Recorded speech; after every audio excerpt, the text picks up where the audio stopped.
this is my presentation on the case study Jack Abramoff, In It to Win by me, Emily Calabrese, and here we go.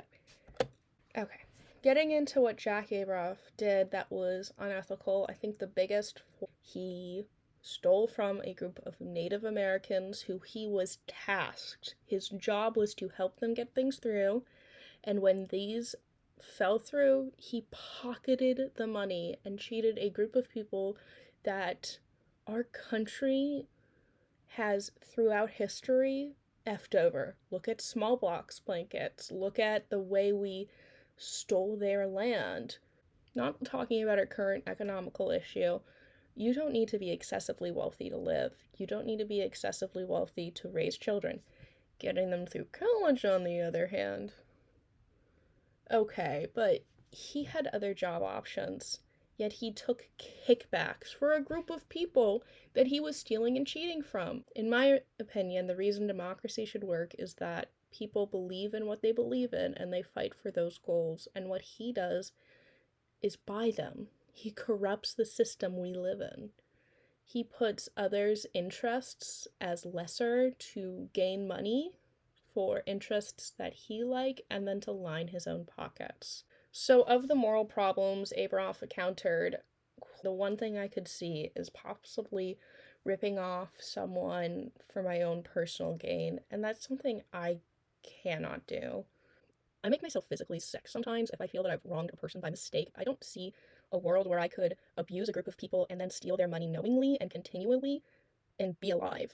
Like, I don't think I could live with myself, so I don't really see any of Abramoff's moral issues as something I would get myself in. Framing is the way you perceive the world around you. A small way that we each individually perceive the world and act within it is framing. No one person can know everything. And depending on where you look, you're going to see a very different image than the person right next to you.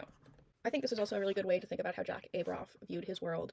Jack having this kind of split personality when it came to his personal and professional life really shows what framing is. You can see two frames. There was his work life, where he had a different set of values, and then his personal life, where he had a very different set of values.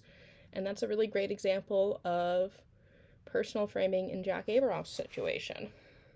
I think you can think about framing moral issues in your own life is being aware that you have your own frame, that whatever lens you see your life through is going to be different from the person next to you, and you have to be aware of how you see the world. And I think that builds into looking for others' worlds.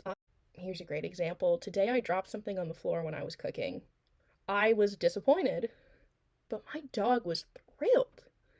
And you have the same situation, so being aware that other people will perceive that differently, and maybe just having that little meditation of, okay, this is how I see this situation, what is another? And I think that leads into being mindful and just being kind of stepping back maybe in a situation and being like, okay, this is how I'm perceiving this situation. What is a moral imagination? Well, the way I perceive it is it's the way that one can be flexible and ethical in their problem solvings, the way you view the world and how you deal with it. In the In It to Win It documentary, Dr. Minette Drumrights argues Abramoff's lack of imaginations. Here are a few examples I found. This idea of ends justify the means.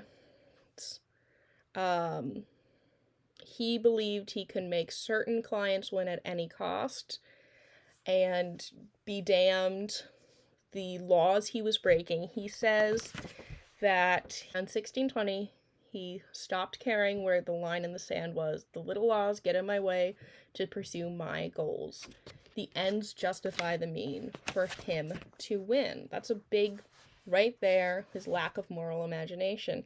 He couldn't imagine any way to add ethics into what he was doing. There must be, at one point he says he convinced himself that he was right, and that was a worse sin than someone who knew they were doing ethically wrong. But I think the fact that he was able to convince himself and rationalize that what he was doing was right or the best option really shows the lack of moral imagination he had, that he couldn't think, well, this is one way to do it, but how can I do this morally? To develop my moral imagination is to be insightful, to be reflective in myself, but also see how others are acting in the world and maybe stop and consider the why. And I think another thing is evolve from my mistakes and make sure that no matter what, even if I mess up, I grow from them. No, if he was going to change, well, he did it again. Not only did he go back to being a lobbyist, he was the first person to be tried for laws that he created. Anyway, thank you for listening to my presentation. I hope you have a lovely day.